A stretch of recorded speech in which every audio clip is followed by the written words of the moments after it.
It's a lot of fun. Mhm. Yeah, I agree with Raph in that aspect of being able to have someone that you can laugh with and to have fun with and to go on like journeys and experiences and all that stuff. It's really good. But I think another part about relationship that's really good is a part of being open. When you're in a relationship, part of you, like, you have to be vulnerable to some extent. If you keep to yourself, then there's not going to be a lot of growth within that relationship. So it involves a lot of trust. And I think that's really good for character development for, I think, both people.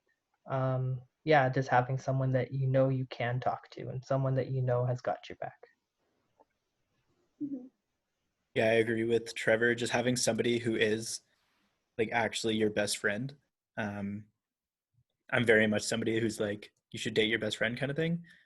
So it's having that vulnerability and having somebody, I'm not very open with my feelings or anything, but just knowing that one person like actually does care about that and cares about my life and is willing to invest in me and I'm willing to invest in her. It's just, um, yeah, it's something super special. And I think, yeah, there's like the fun aspect and there's the hanging out, um, doing stuff like that, but it's also just like, I guess intimacy is probably the word, but yeah. Totally. I got some bad news. I actually have to go now. I have to go somewhere with my dad. No worries. Thank you for showing Right. up and hanging out with us. Bye. Bye, Michaela. Bye. Yeah. Hi, Anna. How are you? Good. You're muted right now, but that's okay if you want to stay muted. Okay. Doing great, Anna. So great. Hey, at Hi, least I can see Anna. my face, Avery. Make it work. I'm trying. Do any of the Bloom leaders want to speak to this one as well? I just had like one thought, like Mhm. all those like great things, like it's not just for like romantic relationships. You can feel all of those things with your friendships as well. That was just like a thought I had. Like you don't have to be in a relationship to feel like unconditional love. Yeah. Oh, absolutely. Mhm. Yeah. And I think you're gonna get a different kind of love from like your girlfriends and then from your boyfriend and like from your Absolutely. family. And like you need all of that. And like there are like different pieces that those people will fill in your life. But at the end of the day, like I always remember that even if I'm missing like a piece or like it's like I feel like I don't have like one of those relationships, I can always find that fulfillment in God. And like that is my go-to relationship where like he is the one relationship that encompasses everything and he is like all I need. But yeah, just kind of speaking to like the best thing about being in a relationship, I think in my opinion is just like learning to work together. I think it's like actually super fun just like seeing someone like Darian said who's invested and like who wants to know about you and like get to know you and then you work together to make things work and you get to meet each other's families and like they kind of like are this new part that comes into your life and it's just like it's like this just addition that like yeah that is just like it's super hard at some points but I think that at the end of the day is also I think one of the best parts of a relationship is working through those hard times together and like growing through that and becoming stronger in your relationship in the end. So yeah. Any other input for that one? Just one thought that kind of came to mind as you were talking was that the idea of missing pieces. It might feel like right now that the big piece in your life that you're missing is like having a boyfriend or being in a relationship. And I think it's really important to also remember once you're in the relationship to not forget about all of the other pieces. So like all of your friends, like as soon as you like get into relationship, stay in contact with your friends. They are like lifesavers there. And they'll continue to be able to fill and build you up. Yeah. No, that's a really good point.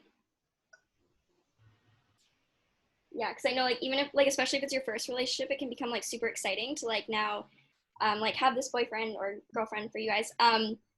But like yeah, at the end of the day, you need to remember that that's like not everything. There's still so much more that you need to be like yeah focusing on and investing in as well. That's a really good point. Anything else? Cool. Next one is, what is your opinion on dating non-Christians?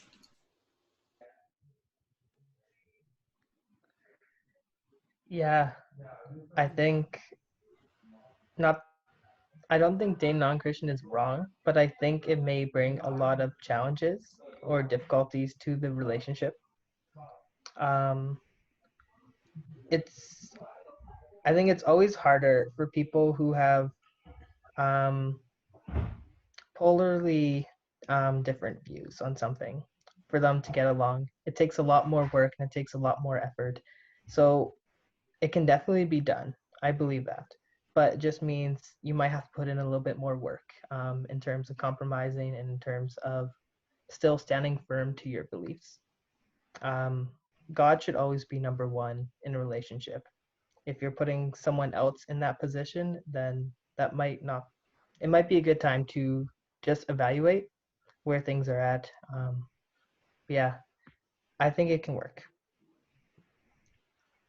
Going off of what Trevor said of having God number one, I think for people who aren't Christians, it might be like hard for them to fully understand that like our priorities should be on our relationship with God. So if like the relationships start pulling you away from God, then I wouldn't say like I would say that wouldn't be a very good thing. So like I wouldn't say it's not like a horrible thing to do to date a non-Christian, but like Trevor said, it's just easier to be living alongside with another person who agrees with your views. And then if both of you are Christian, then you can like build each other up in your faith and kind of work through life together. Yeah, so I feel like there's some traditions for us Christians that like non-Christians might not be able to understand fully. So it just kind of makes dating life a little easier, I think.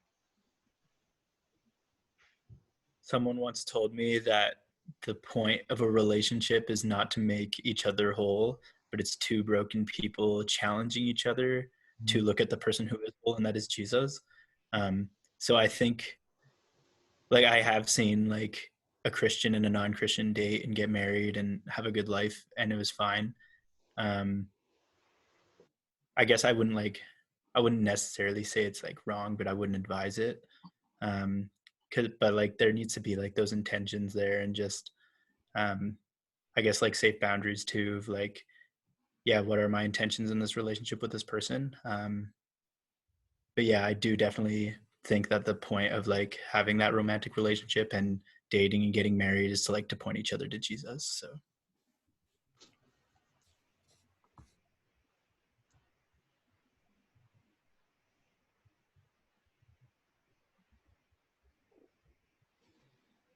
Yeah, I think what you all said was really good. And I think speaking from personal experience, like I have dated a non-Christian before, and that like puts so much strain on our relationship, and especially like with my relationships with my family as well, because they didn't like fully approve of that. So I think that at the end of the day, you don't want to be unequally yoked.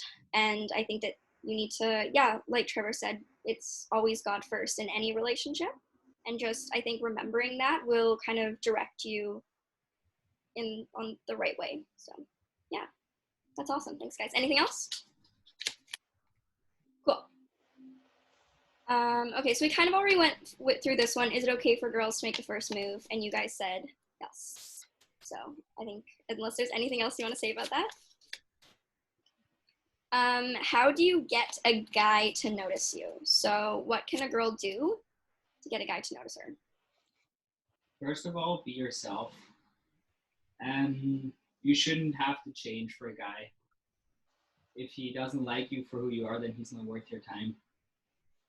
That's something that you should always remember. Yeah, if a guy truly likes you, then he likes you for who you are, for your humor, for for just the presence you put into a room, or for certain things you do. I don't know like hobbies that you have that you share. A guy will notice you for who you are, and yeah, I really encourage you to keep that in mind, that you don't have to change for a guy in that way.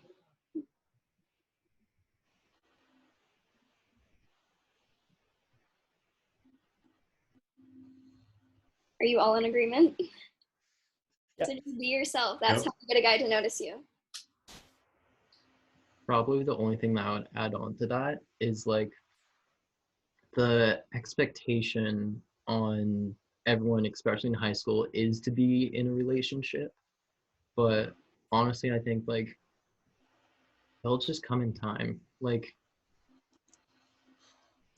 I don't think you really need to push for a guy to notice you, because like Raph was saying, that they will notice you naturally if you're being yourself, and they'll like you because you're being like completely open and being yourself. And then they'll like you for all of the right reasons, because it's you, not some masked version, some like fake person that you made. So just be open and be yourself, and be okay to wait if that happens. Totally. That's really good. I actually read this book once. It was called Captivating by John and Stacey Eldridge, if any of you girls want to read it. And in that, it kind of explains how one of like the desires of a girl's heart is to be like admired and to be noticed. But it says like in the book that the best way to do that is to just pour into your relationship of God and find your identity as like a woman of God, and that's when people will be more drawn to you, because you're going to be more fully who you were created to be. And so I think going off of like just like being yourself, I think it's really just first finding your identity in Christ. I think that's really important. Yeah, I'm definitely all for that. Finding out who you are before getting into a relationship, because think of it this way. When you're single, you've got all the time in the world to do whatever you want. You can spend your own money the way you want to. You can go and figure out what you like to do. And once you get into a relationship, you not only have to think about the time that you're spending, but you also have to think about where your resources are being put. Because like I said, when you get into a relationship, you have to think about the other person as well. And that's a whole nother element that you didn't have to think about before. Because from a lot of what I hear is some people wish they weren't in a relationship because they realized, oh no, I realized this, I love doing this, but then I can't exactly grow in it because I'm trying to build this relationship as well. Think about what you want to do, and when the right time comes for somebody to be in your life, it will come. Yeah. Totally. That's good. Next question. Do you guys like to get teased by girls? Do you see it as flirty or mean? It's mean, and I hate it. Really? Wait, are you being serious? Dead serious. I think though that it really depends on the guy. You know, some guys, they take it less serious. Darian's a sensitive guy. You just can't tease him. So, but there's also like different types of teasing, right? Mm-hmm. There's gonna be like nice teasing, and there's just like the plain on mean, and yeah, that's just like, come on, don't do that. Yeah, I agree. It depends on what the teasing is and what depends on the guy as well.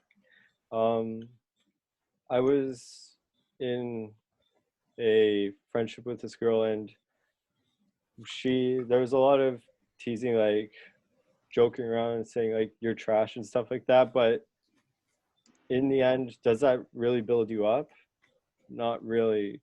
So just be thinking about what you're going to say before you say it, and is this going to build up this person, or is it not gonna build this person up. If it's a little joke, inside joke, yeah, that's fine. But yeah, being aware of what you're saying and how it may come